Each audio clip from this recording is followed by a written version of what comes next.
If you're into the Pokemon TCG, then you probably already know, but this past weekend was NAIC, the North American International Championship, and I attended in New Orleans, Louisiana.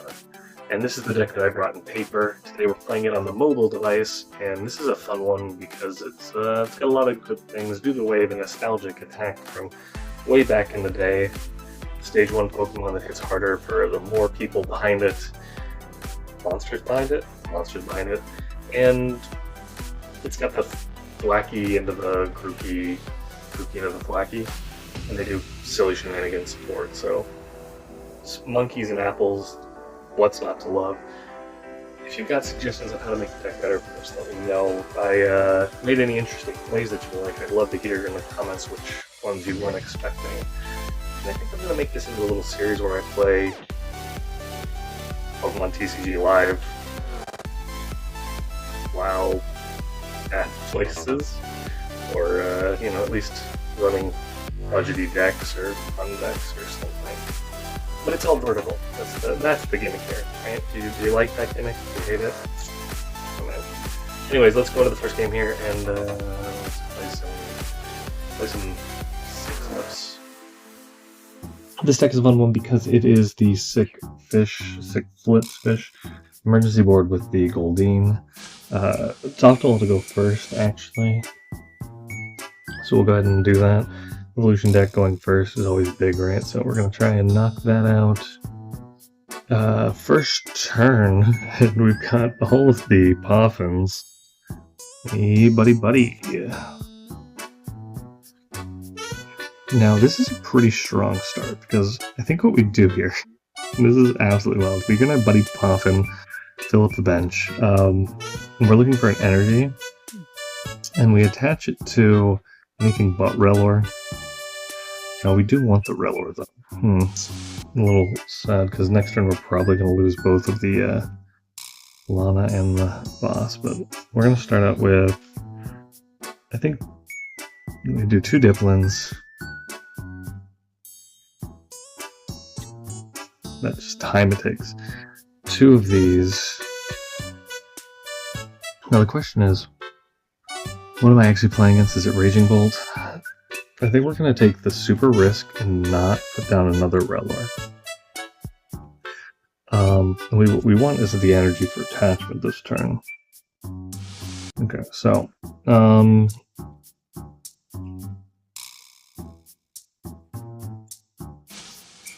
it's hard decisions. I think we take these 2, and the reason why is because, again, I think the Rellor dies,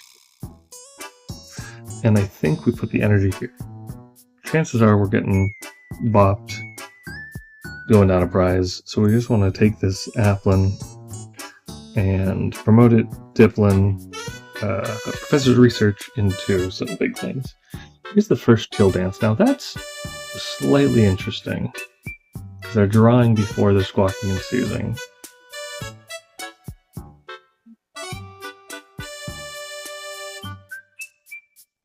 They do have the ability to attack this first turn with a combination of retreats and other shenanigans if they've got the Professor Sadas and one of the correct energies. Squawking and seizing, one of the correct energies in the discard. So we need an electric from hand, or fighting from hand, plus some other stuff. They whiff the Pokegear, though. That's interesting and good for me. That's very good. Switch. Okay, so they put forward Raging Bolt, right? What are they going to possibly play? Did they have the Sada and they were just bluffing? Or are they just putting 300 HP in front of me? Now this is interesting because, okay, so there's from hand. Do they have the Sada? Because they can get the KO, and if they get the KO, it's easier for me to get the attack off. So now we need a switch option, plus the rest of the stuff. Okay, so this is interesting because although Alana's and Boss's Order are cool, we actually Ultra Ball them away for a Thwackey. Now the Thwackey goes down 1 card hand into a 0 card hand into a 7 fresh cards off this Professor. And it's a lot of things we needed, honestly. So, we drop... All we need actually here, and this is very interesting, is this energy into the retreat, and we need the festival grounds. So we retreat, we've got the Dipplin ready to attack. Now the question is, do I want to try and prepare harder for next turn or not? And I think the answer is I don't think I'm that scared of it. We're going to get the attack off probably this turn and next turn. But I'm going to grab a Festival Grounds, and it's actually optimal, I think, correct me if you know, to grab both of your cards before showing what they were, because they don't know which one you picked which time. They don't know either of them, right? But I think, because we have the second Dipplin ready, we don't need the super board. And I think I just feel scared without the Rabsca on board. So I think I do it. I drop that, I drop this, and we just hit for 200, which doesn't get us any prizes yet. But the Squawkabilly is really cool, saying it down, because boss or counter catcher into a big turn. Now, I didn't prize check super hard, so we might not even have it in deck, but if I've got the Defiance Band, we can counter catch Defiance Band and Kieran to kill the Squawkabilly, and the Raging Bolt for a 4 prize turn, but they don't probably put the Raging Bolt back up, but either way it needs 100 damage. They still need to get that fighting energy on him. I'm sure they've got it, right? There's the Sada, okay. So that's one there, but they didn't get another one in the discard, which is interesting. So it feels like, I don't know, wasted, but not great. But the 3 energy, did they get another one detached from hand? Filling up with another Ogerpon? Okay. They don't need this much damage, and I guess they're going to have it for an alternate attacker. Well, the cool thing here is that this deck is teched in a specific way. That I've got Vengeful Punches. So what we do actually is put the Vengeful Punch up on someone at some point, and it creates the math correct for Ogerpon denial, because if they do that, they'll get damage on them, and then I can one-shot it and take the 2 prizes. Yeah, you don't need the Ogerpon, that's fair. And energies.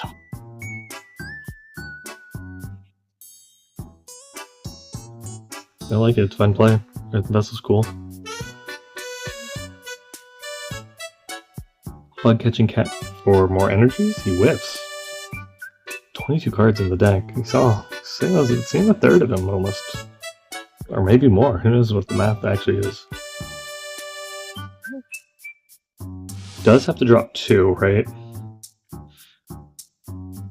Which is annoying for him, I'm sure.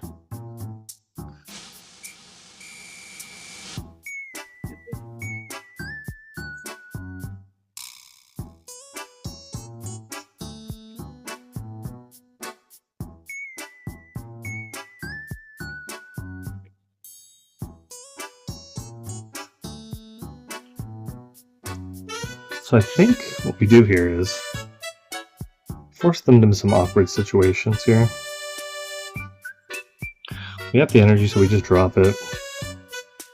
We grab an Applin, but we can grab it with the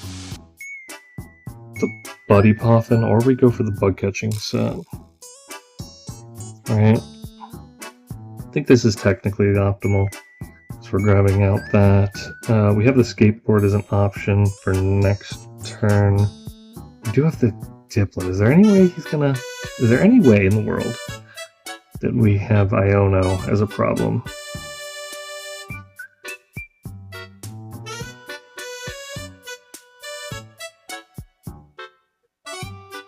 I don't think the Iono is going to be an issue. So I think the cool thing here is we use Kieran to prevent him from putting up one of the Ogerpons or something.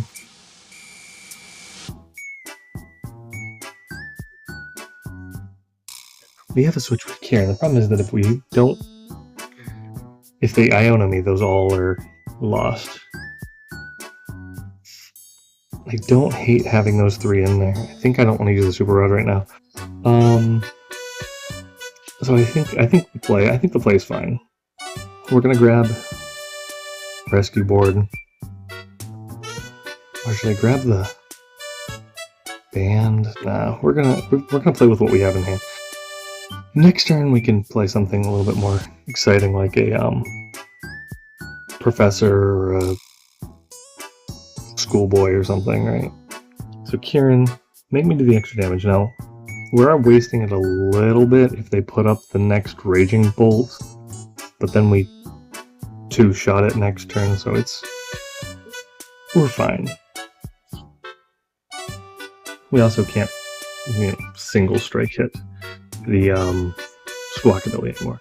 That's no longer an option, but I think what they're going to do is put up one of the Ogre Pawns. There's the Youngster, okay. And a Bug Catching Kit. Youngster is the card I meant earlier, not Schoolboy. Wait, do it again. Youngster lets us save the pieces of the deck. Which now this guy's in 1-hit rage, which did waste the Kieran. But next turn, realistically get the pieces I need. And he's not, I give him a fair stamp. We're set up the pool for me. Give it the festival lead. We're all safe. I'm loving it. No stadiums coming down from their end, so we don't have to fish that out. That always becomes awkward.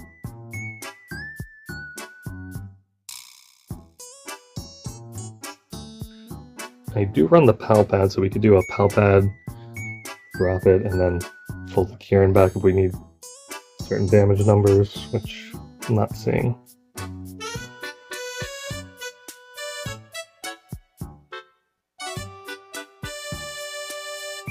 Yeah, this hand looks fun. So basically we drop the Dipplin,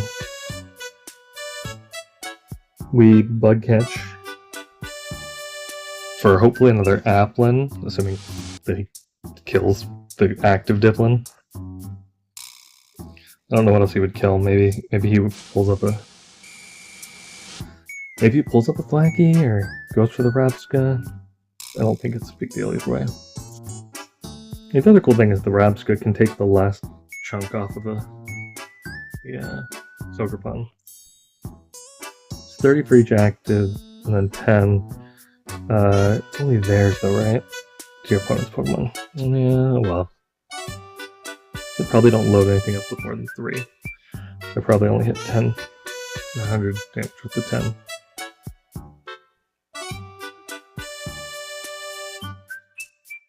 Very interesting. I haven't seen any water, so I'm not really worried about the Greninja, and they also have Rabsca up again, so 10 cards in the deck. Does he have the things he needs? A choice. I guess he doesn't want to waste 2 energies off of something else. I mean, ideally you waste 2 energies on the Raging Bolts, but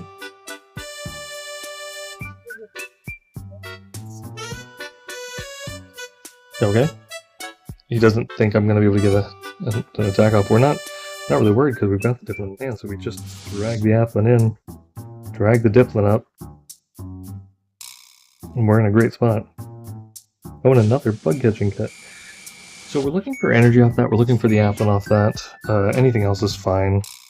I think we do, at this point, want to play the Rod because we've got 2, 2, 3. So I think I'm going to go for 1, 1, 1. 1, 1, 1. I like that. It's real nice. Increase our odds a little bit of what we need. And we start out with the double. So there's an energy.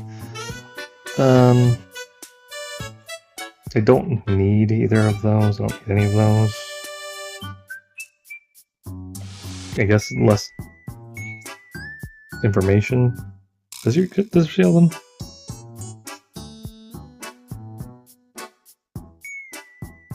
Yeah, reveal up to 2. Okay, cool. So there's an Applin. There's an Applin. It doesn't matter because we're about to shuffle. It's not like an Iona where these can't come up. I guess again, more mystery, but maybe this just gets him more scared. We'll lead off with that Youngster, putting those back in. And there's an Applin. And the Vengeful Punch is big. So we're going to pre-play for next turn. Assuming something terrible happens, we're going to grab ourselves a Stadium. And I think we grab a boss here. Oh, you know what? Let's go ahead and play the PAL pad this turn. So we have the options of those pre-used supporters, which are I think Lana's Aid and Youngster, because we know we have a boss in deck. So Lana just lets us, like, with a singular card, get an energy and the evolution if we get put down to a low hand size. And we have Festival Ground in hand, but, you know, it's fine. So we do two-shot this. But now whatever comes up takes 40 damage if they KO this active Dipplin. And if they don't, we boss up the Squawkabilly, right? Nice and easy. And a Festival Grounds in an Arvin. Okay.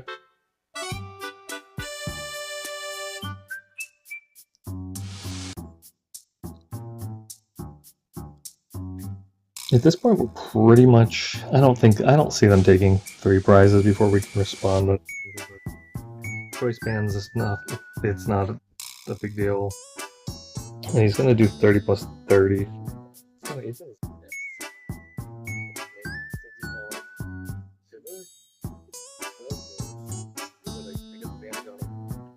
just the kill, and I've got it. No, so do you have a Iono, an unfair stamp? What do you got? Roxanne, maybe?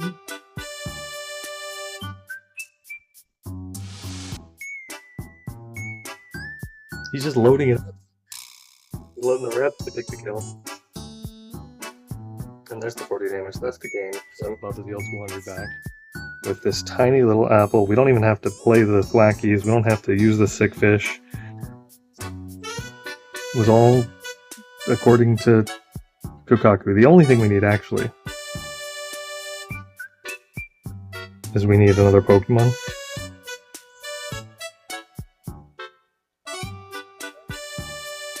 Technically, I can just Ultra Ball right now. There's no world where I'm playing Arvin this turn. And, Rellor's cool, I like him. You guys got opinions on which Rellor to play? I like this one with the, infinite damage. I think that's this one, right? Yeah, flip until you get tails. And give this guy a big GG thumbs up. Do that 100 damage. And, that's the game. Big GG thumbs up. Let's go. You know, I suppose in a similar way to the devil himself, he knew when he was beat. That's very good. And as always, I copy out my log, and yeah. That's the game, that's the video. Hopefully you enjoyed that. A little look at NAIC that I have here, and subscribe if you want me to keep doing these. Comment some things that I did wrong or what I did optimally. And GG.